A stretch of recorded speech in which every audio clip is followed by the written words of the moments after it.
할렐루야. 하나님의 은혜와 평강이 우리 모두에게 임하기를 예수님의 이름으로 축원해 드립니다. 오늘 말씀은 로마서 1장 24절에서 32절 말씀을 통해 돌이키면 풍성한 생명을 얻는다라는 제목으로 하나님 말씀 증거하겠습니다. 완전한 복음 로마서 강의 5번째 시간입니다. 우리가 로마서 말씀을 살펴보고 있습니다. 이 로마서 말씀의 가장 핵심적인 단어가 무엇일까요? 그것은 바로 복음이라는 단어입니다. 로마서는 복음에 대해서 우리 가운데 설명을 해주고 또 이 복음의 능력에 대해서 우리 가운데 말씀을 해주고 있습니다. 그렇다면 복음이 무엇일까요? 복음을 한 단어로 말하면 예수님이라고 할 수 있죠. 또한 복음은 하나님의 말씀이라고 할 수 있습니다.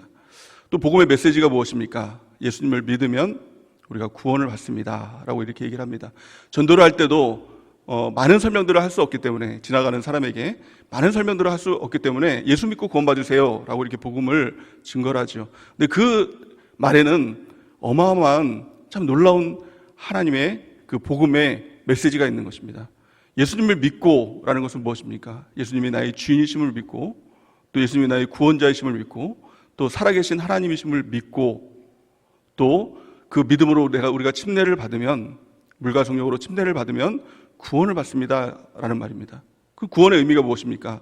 세상 가운데 있다가, 죽음 가운데 있다가 건져냄을 받아서 하나님 나라 백성이 되고 생명에 이르게 되고 영원한 천국에 이르게 됩니다 라는 것을 복음을 제시하는 것이죠. 그리고 이것을 다 설명할 수 없기 때문에 예수 믿고 구원 받으세요, 이 짧은 시간에 이렇게 복음을 증거하는 거죠. 근데 이 메시지 안에는 또 하나님의 놀라운 이것이 함축되어 있기 때문에 그것을 통해서도 또 복음을 받고 또 복음으로 변화되는 놀라운 하나님의 역사가 나타나게 되는 것입니다. 또한 복음을 이 사전적인 의미로 말하면 뭐라고 말할 수 있죠? 기쁜 소식이라고 알 수 있죠. 이 복음을 기쁜 소식이라고 우리는 알고 있습니다. 하지만 단지 복음을 그냥 기쁜 소식이라고만 알고 있다면 이것은 반만 아는 것입니다. 복음은 기쁜 소식인가 동시에 또 하나는 심판의 소식, 저주의 소식을 포함하고 있는 것입니다.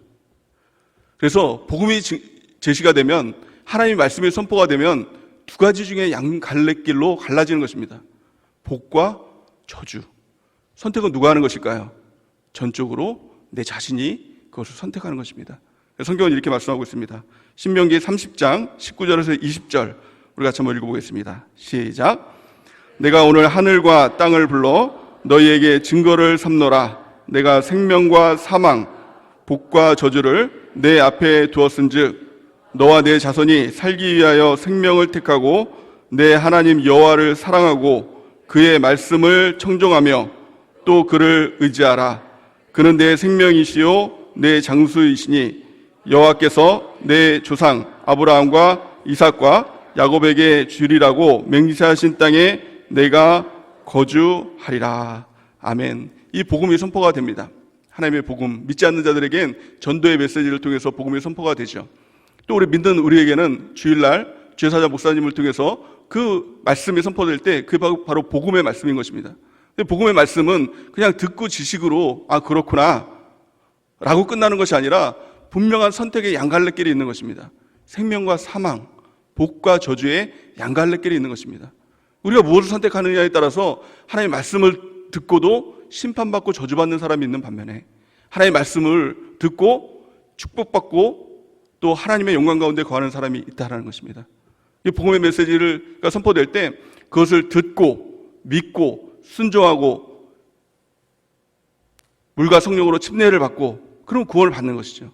근데 하나님의 말씀을 듣지도 않고 들어도 믿지도 않고 믿어도 순종하지 않으면 그것은 곧 심판과 저주의 길이 있는 것입니다. 그럼 복의 길이 무엇일까요? 그것은 궁극적으로 영원한 천국이죠. 그 복음이 선포되면 그것을 믿고 또 받아들이고 순종하고 그 길을 따라가면 그 길이 바로 영원한 천국에 이르는 복된 길인 것입니다. 또 금생과 내생의 복인 것입니다. 천국뿐만이 아니라 이 땅에서도 하나님의 복이 임하는 것이죠. 그 복이 무엇입니까? 하나님의 인도하심입니다. 하나님께서 인도하시고 책임져 주시고 공급해 주시는 것, 이것이 하나님의 놀라운 복인 것이죠. 그렇다면 하나님의 복음의 메시지가 선포됐음에도 불구하고 듣지도 않고 또 믿지도 않고 순종하지 않으면 반드시 심판과 저주가 임하게 되는 것입니다. 그 심판과 저주가 무엇입니까? 궁극적으로 보면 지옥이죠. 그렇다면 이 땅 위에서의 그 심판과 저주는 무엇일까요? 많은 사람들이 아마 이렇게 얘기를 할 수도 있습니다. 징계예요. 하나님의 징계가 저주 아닙니까? 근데 성경은요, 하나님의 징계를 저주라고 말씀하고 있지 않습니다. 징계는 아버지가 자녀에게 주시는 사랑의 또 다른 표현이 징계다라고 이렇게 말씀을 하고 있는 것입니다. 히브리서 12장 8절 우리 같이 한번 읽어보겠습니다. 시작. 징계는 다 받는 것이거늘 너희에게 없으면 사생자요 친아들이 아니니라. 아멘. 우리가 예수님을 믿으면서도 징계를 받습니다. 어려움을 받습니다. 그것을 고난이라고 얘기를 합니다. 그런 것들을 받죠. 그것은 하나님께서 우리 가운데 깨닫게 해주시기 위해서, 그것을 통해서 우리의 죄악들을 버리고 온전한 그리스도인으로 자라나가게 하기 위해서 하나님께서 주시는 또 다른 사랑의 표현인 것입니다. 그것은 아버지와 아들, 부모와 자녀 사이의 관계를 보면 알 수가 있는 것입니다. 정상적인 부모라면, 정상적인 부모라고 이야기를 했습니다. 비정상적인 부모도 있죠. 아이를 막 미워서 때리고 죽이기까지 때리는 그 비정상적인 부모를 제외하고 정상적인 부모라면 아이에게 체벌을 가합니다. 매를 들죠. 징계를 가하죠. 손을 들게 한다든가, 핸드폰 금지를 시킨다든가, 여러 가지 처벌을 주지요. 매를 때리기도 하고요. 그렇다면 그 부모가 자녀에게 주는 메시지가 무엇입니까? 매를 통해서 너를 죽여버리겠어. 너를 아프게 해가지고 너를 아주 고통스럽게 만들어버리겠어. 이게 부모의 뜻일까요? 아니죠. 가슴 아프죠. 매를 들면 너도 아프냐? 나도 아프다. 이게 부모의 심정 아닙니까? 근데 그를 통해서 그가 바뀌어지길 원하는 거예요. 잘못된 습관을 좀 버리고 좀 바르게 살길 원하는 것이 부모의 심정인 것입니다. 하나님도 동일합니다. 우리한테 징계를 주실 때 우리만 아플까요? 아닙니다. 하나님의 마음은 더 찢어질 것입니다. 하나님의 심정이 너도 아프냐? 나는 더 아프다. 이것이 하나님의 심정일 것입니다. 그 징계를 통해서 하나님 우리를 돌이키기 원하시는 것, 이것이 하나님의 뜻인 것입니다. 그렇다면 심판이 무엇입니까? 오늘 본문 말씀은 그 심판이 무엇인지, 그 저주가 무엇인지 우리에게 말씀하고 있는 것입니다. 오늘 본 말씀을 같이 한번 읽어보겠습니다. 24절, 25절 우리 같이 한번 읽어보겠습니다. 시작. 그러므로 하나님께서 그들을 마음의 정욕대로 더러움에 내버려 두사 그들의 몸을 서로 욕되게 하셨으니 이는 그들이 하나님의 진리를 거짓 것으로 바꾸어 피조물을 조물주보다 더 경배하고 섬김이라. 주는 곧 영원히 찬송하실 이시로다. 아멘. 오늘 본 말씀 보니까 하나님의 심판과 저주가 무엇이냐, 이 한마디로 말하니까 내버려두사, 이것이 하나님의 가장 큰 심판과 저주라는 것입니다. 하나님의 복음의 메시지가 선포가 됩니다. 근데 그것을 받고 믿고 또 순종하는 삶을 살아야 되는데 듣지도 않아요. 믿지도 않아요. 순종하지 않아요.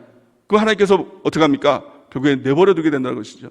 물론 하나님께서 복음의 메시지를 선포하고 말씀을 하시고 나서 바로 내버려두는 것은 아니시죠. 말씀을 하시고 또 하시고 또 하십니다. 강단을 통해서 말씀하시고 또 셀 리더를 통해서 말씀하시고, 영적 리더를 통해서 말씀하시고, 또 이것을 통해서 못 알아들으면 또 셀원들을 통해서 말씀하시고, 주변 사람들을 통해서 말씀하시고, 남편을 통해서, 아내를 통해서, 심지어는 자녀를 통해서도 하나님 말씀하십니다. 또 이것을 못 알아들으면 환경을 통해서 말씀하시고, 상황을 통해서 말씀하시고, 또 정 못 알아듣겠다 그러면 꿈으로도 말씀하십니다. 그러니까 하나님께서 어떻게 해서든지 말씀하신다는 겁니다. 근데 이럼에도 불구하고 알아듣지도 못하고, 들어도 의도적으로 무시하고, 하나님 무시하고 계속적으로 무시한다. 그러면 하나님께서 결국엔 내버려둔다는 것입니다. 성경을 보면, 구약의 역사를 보면 하나님께서 이스라엘 민족들에게 말씀하시죠. 돌이키라고 말씀하십니다. 선지자들을 통해서 말씀하시고, 또 주변 나라를 통해서 말씀하시고, 또 왕을 통해서도 말씀하시고, 백성을 통해서도 말씀하시고, 여러 가지를 통해서 말씀하십니다. 근데 이스라엘의 가장 큰 죄가 무엇입니까? 그걸 듣지 않는 거예요. 성경에 보니까 너희가 하나님의 말씀을 듣지 않는 것이 너희의 습관이라고 이렇게 얘기하고 있는데, 그걸 듣지 않는 것입니다. 순종도 안 하는 거예요. 따라가지 않는다는 것입니다. 결국엔 하나님께서 이스라엘 민족들을 내버려두죠. 내버려두니까 어떡합니까? 아주 처참한 그 처지까지 가지 않습니까? 바벨론 70년간의 그 악몽과 같은 그런 것들을 겪지 않습니까? 우리도 마찬가지입니다. 우리가 하나님의 말씀을 계속적으로 안 들으면 하나님께서, 하나님의 사랑은 계속적으로 말씀하시지만 그것은 영원한 것이 아니에요. 끝이 있다는 거예요. 하나님께서 결국에는 내버려둔다는 겁니다. 내버림의 심판은 너무나도 무서운 것입니다. 또 어떤 성도들이 가끔 이런 얘기를 할 때가 있습니다. 내가 주일 예배도 안 드리고 또 큐티도 안 하고 믿음의 일기도 안 쓰고 뭐 전도도 안 하는데 나한테는 아무런 일도 일어나지 않던데요. 오히려 더 잘 되는 일들만 일어나게 된대요. 계약도 했는데요. 아니 또 월급도 올랐는데요. 굉장히 무서운 겁니다. 만약 하나님께서 그를 내버려뒀다면 그의 끝은요 그냥 지옥인 것입니다. 또 이 땅에서도요 마침내 그는 무너질 수밖에 없는 것이죠. 하나님을 떠난 인간들은 다 무너질 수밖에 없는 것입니다. 오늘 성경 말씀은 그것에 대해서 경고하고 있는 것입니다. 왜 하나님께서 내버려두느냐? 왜 하나님의 말씀을 내가 듣지 않느냐? 사람들이 왜 하나님의 말씀을 자꾸 무시하느냐?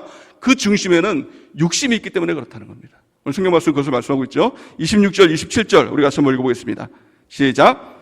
이 때문에 하나님께서 그들을 부끄러운 욕심에 내버려 두셨으니 곧 그들의 여자들도 순리대로 쓸 것을 바꾸어 영리로 쓰며 그와 같이 남자들도 순리대로 여자 쓰기를 버리고 서로 향하여 음욕이 부릴 듯하며 남자가 남자와 더불어 부끄러운 일을 행하여 그들의 그릇 때문에 상당한 보응을 그들 자신이 받았느니라. 아멘. 부끄러운 욕심에 내버려뒀다. 결국에는 욕심 때문에 하나님의 말씀을 듣지 않고 복음을 듣지 않고 결국엔 내버려둠을 당하는 처지에 이르게 된다는 것입니다. 그럼 그 끝이 무엇일까요?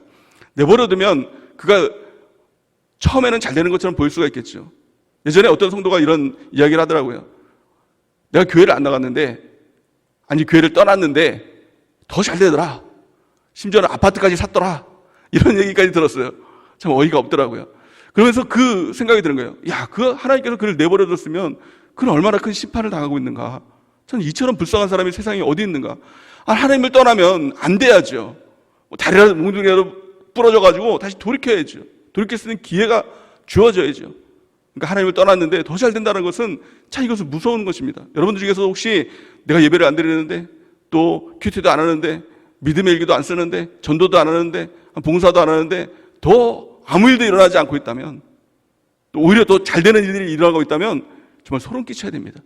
빨리 돌이켜야 된다는 것입니다. 그 끝이 어디입니까? 오늘 그 끝을 분명하게 말씀하고 있는데요. 우리 28절 말씀부터 32절 말씀까지 우리 같이 한번 읽어보겠습니다. 시작. 또한 그들이 마음에 하나님 두기를 싫어하며 하나님께서 그들을 그 상실한 마음대로 내버려 두사 합당하지 못한 일을 하게 하셨으니 곧 불의, 추악, 탐욕, 악의가 가득한 자요 시기, 살인, 분쟁, 시기, 악독이 가득한 자요 수근수근한 자요 비방하는 자요 하나님께서 미워하시는 자요 능욕하는 자요 교만한 자요 자랑하는 자요 악을 도모하는 자요 부모를 거역하는 자요 우매한 자요 배악하는 자요 무정한 자요 무자비한 자라. 그들이 이 같은 일을 행하는 자는 사형에 해당한다고 하나님께서 정하심을 알고도 자기들만 행할 뿐 아니라 또한 그런 일들을 행하는 자들을 옳다 하느니라. 아멘. 하나님께서 내버려두면 이 전체의 모습의 핵심이 무엇입니까? 끝까지 간다는 거예요. 그 악이 끝을 모르고 간다는 것입니다. 이 죄의 속성이 뭐예요? 하나님께서 끊어주지 않으면, 하나님께서 멈춰하지 않으면 그 악은요 계속 가는 것입니다. 아주 단적인 예로 담배 한 대 피우는 것도 마찬가지죠. 처음에 뭐 여러분들은 잘 모르시겠지만 저는 담배를 피워가서 압니다. 담배를 한 대 피울 때 이 담배 피워가지고 내가 담배 꼴초가 돼가지고 담배가 아주 그냥 담배 찌들어서 살 거야, 이 생각 가운데 담배를 피우는 사람은 없습니다. 처음에는 호기심 때문에 피우죠. 담배를 피우면 어떤 맛이 날까? 어떤 기분이 들까? 호기심 때문에 한 대, 두 대 피우기 시작합니다.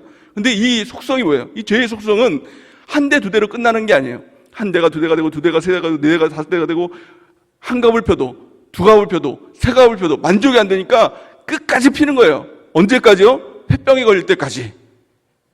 그래서 폐병이 걸리면 어떻습니까? 호흡을 하지 못하니까 이 호흡 장치, 코로 호흡을 못하니까 이 목을 뚫어가지고 이 목에다가 호흡 장치를 하죠.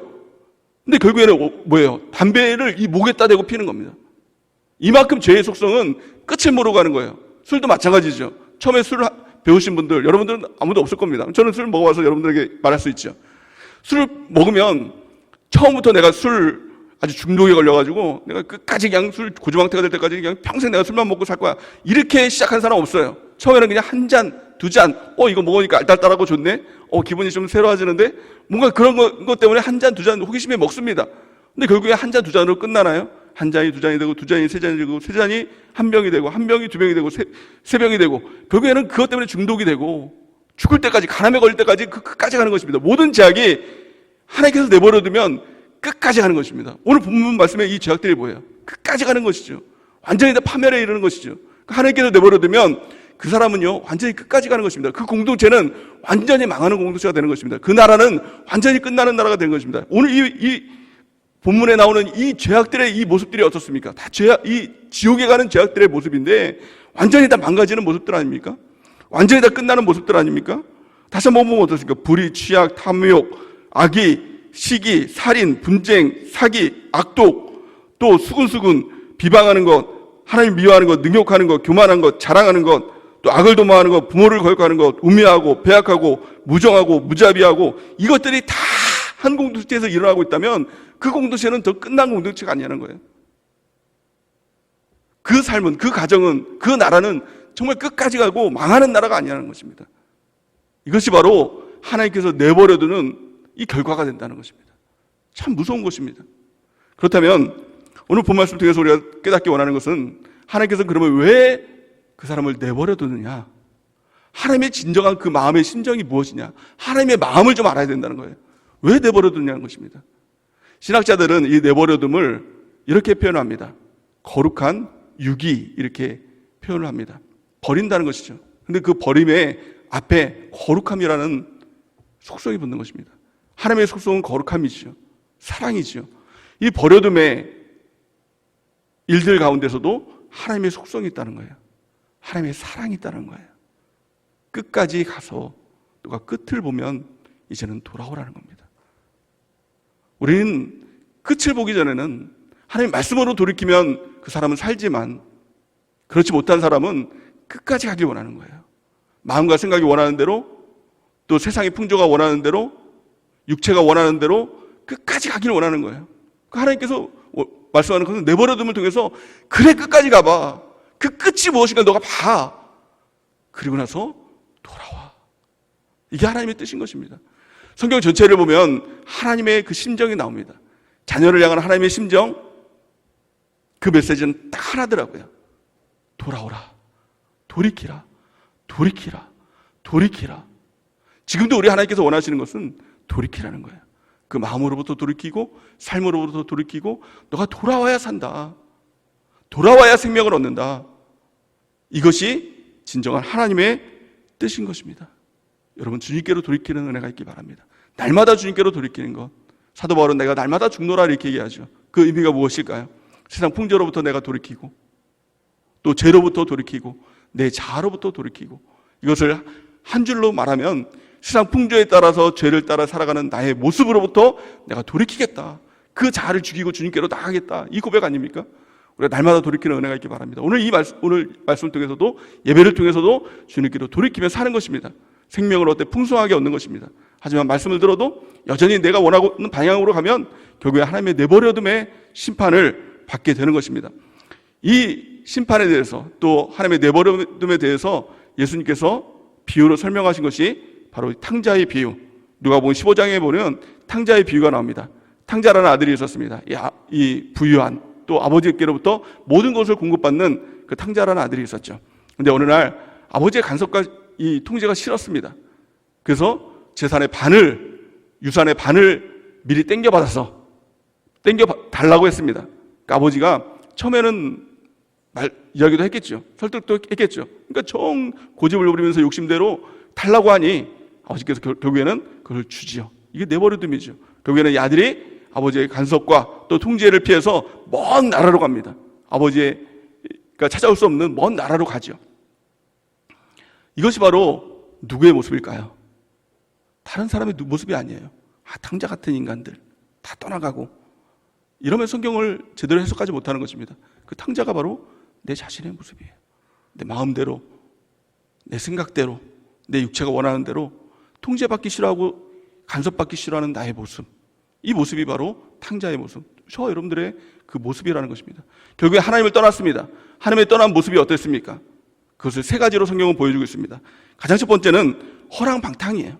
허랑방탕이 뭡니까? 자기가 원하는 대로 사는 것입니다. 처음에는 좋았겠죠. 자유라고 생각을 했겠죠.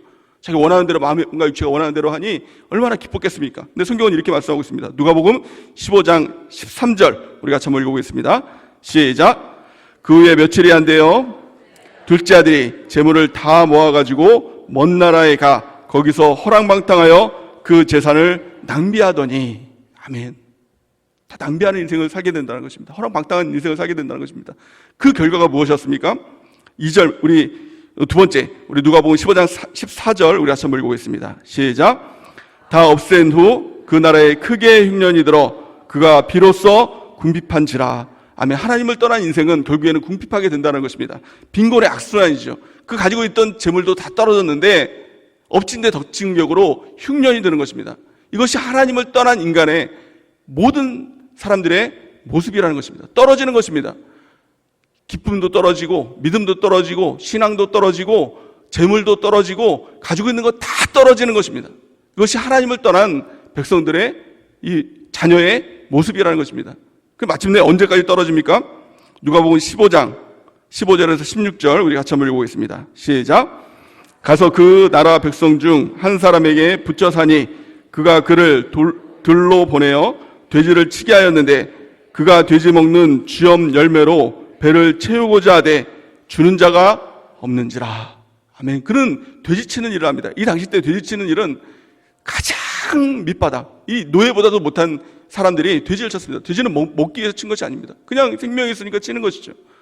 그러니까 이 일까지 합니다. 근데 이 일도 하는데 배가 고픈 거예요. 일은 하는데 주는 것은 너무 적었던 것이죠. 그러니까 어떻습니까? 돼지가 먹는 쥐엄 열매라도 좀 달라고. 그 돼지가 먹는 쥐엄 열매 달라고 했어요. 그랬더니 그 주는 자도 없어요. 무슨 말입니까? 관계마저도 끊어졌다는 거예요. 또한 이 돼지들도요, 안 주는 겁니다. 그러니까 아주 돼지보다도 못한 신세가 되는 거예요. 완전 밑바닥 인생이 되는 거죠.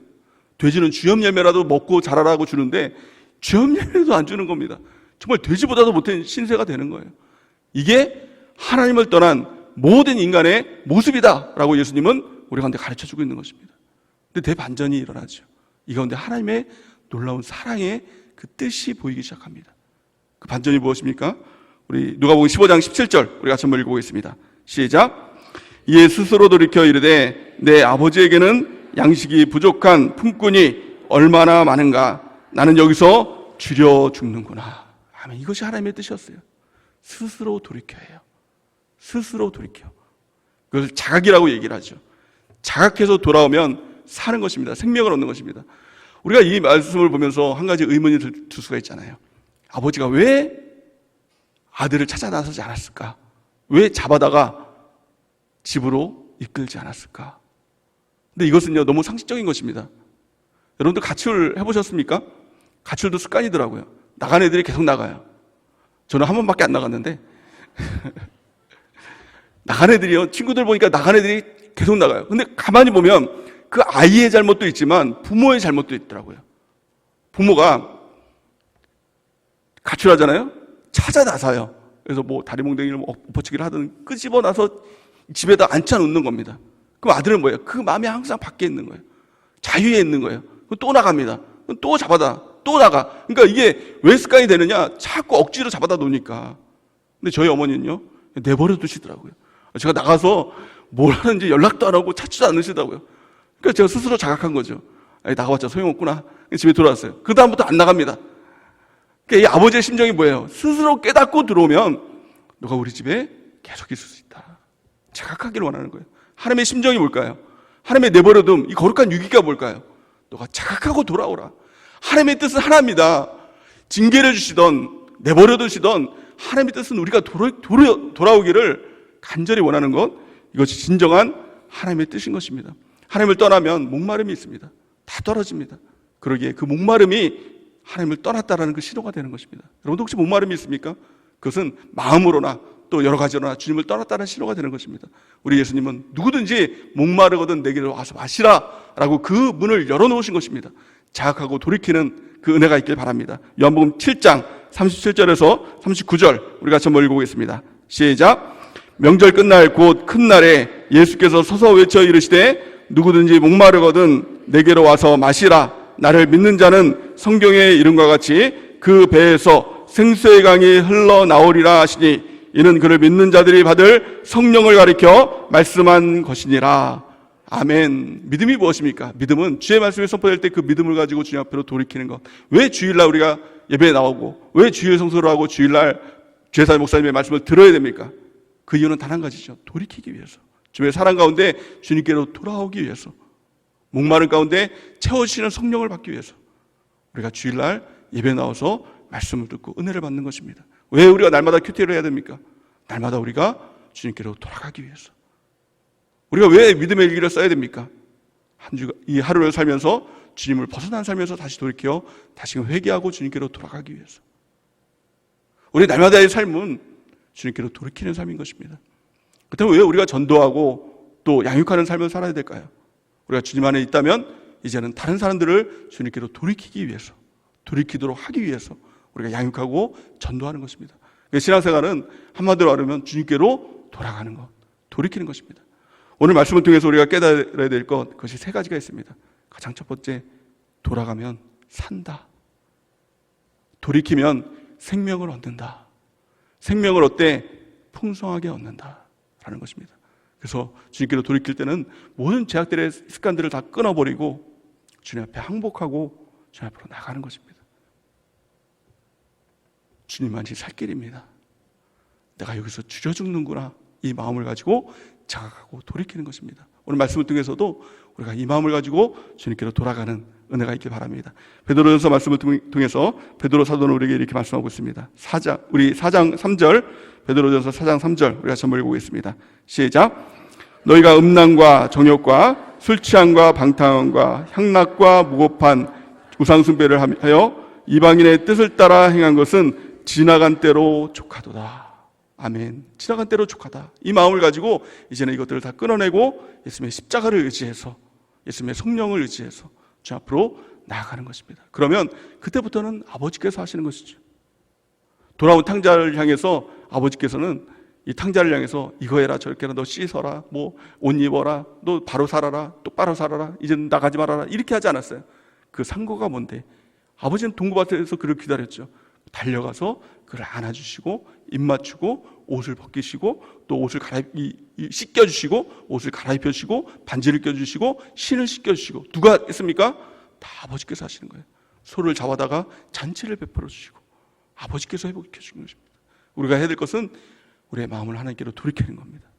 하나님만이 살 길입니다. 하나님만이 생명을 얻을 길입니다. 그 마음을 가지고 주님께로 돌이키는 것입니다. 돌이킨다면 어떻게 될까요? 두 번째 중요한 것은 이제는 그 주님께 붙어 있는 것입니다.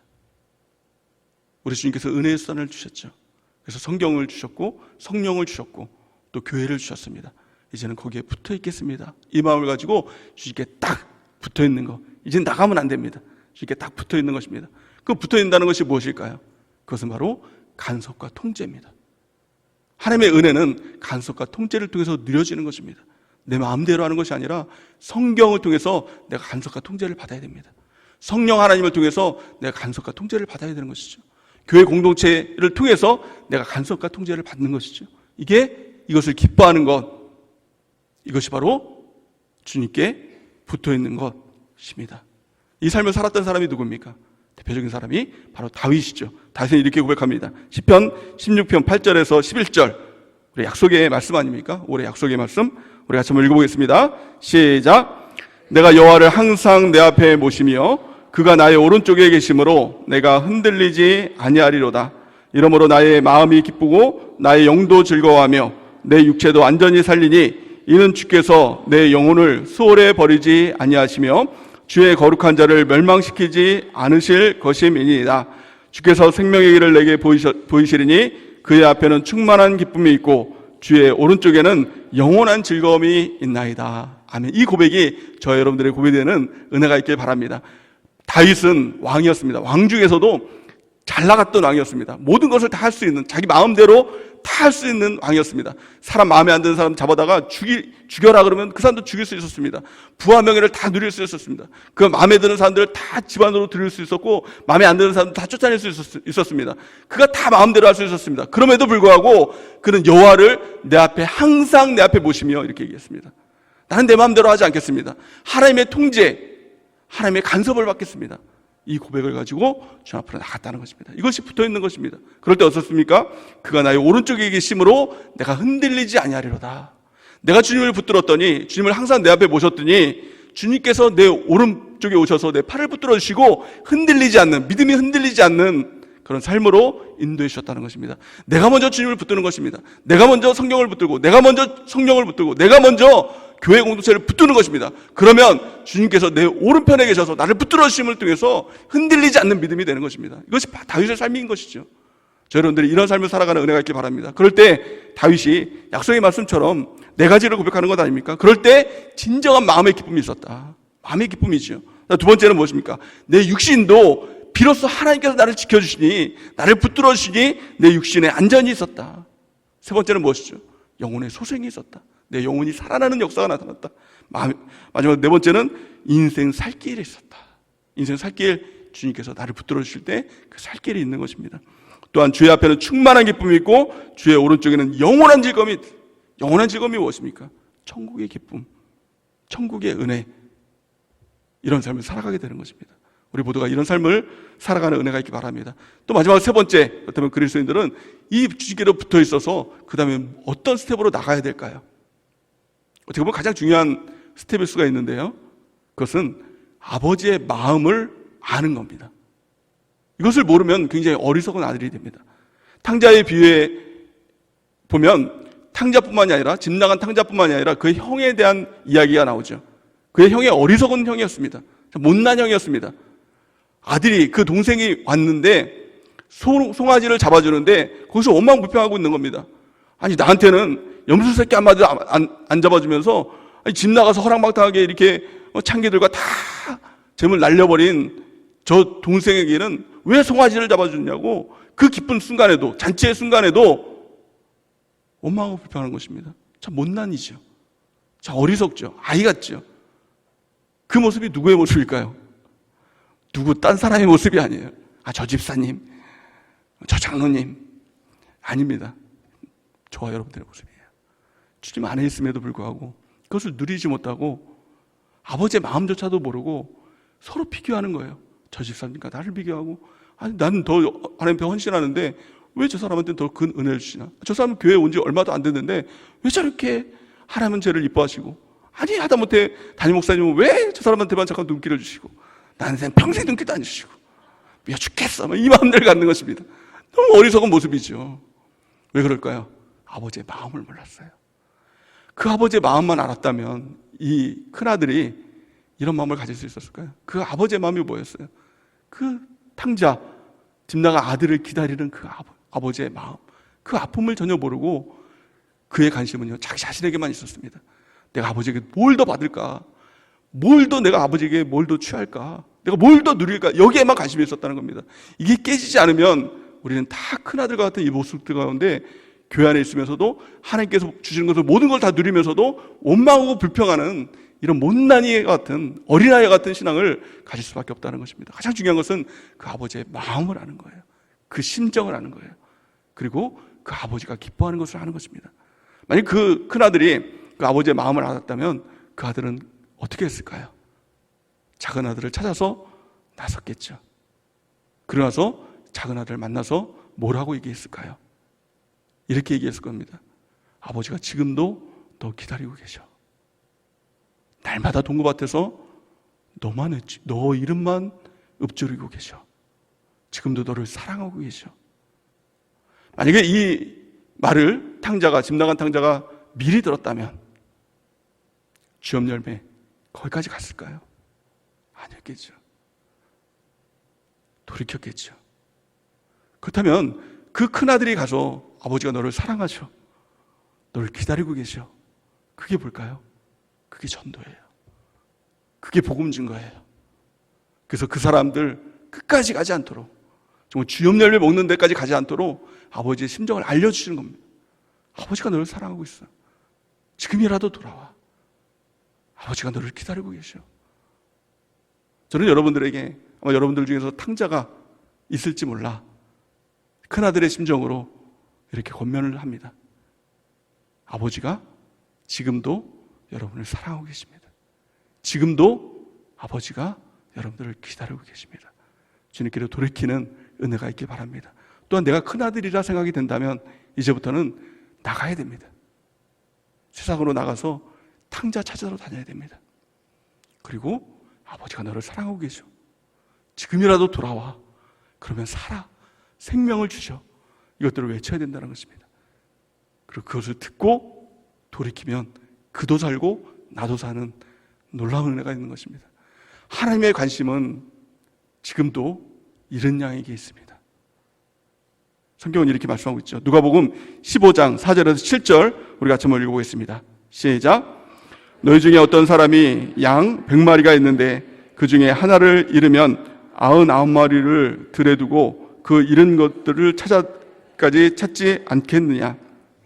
또 찾아낸 즉 즐거워 어깨에 메고 집에 와서 그 벗과 이웃을 불러 모으고 말하되 나와 함께 즐기자. 나의 잃은 양을 찾아내오노라 하리니 내가 너에게 이르노니 이와 같이 죄인 한 사람이 회개하면 하늘에서는 회개할 것 없는 의인 99으로 말미암아 기뻐하는 것보다 더하리라.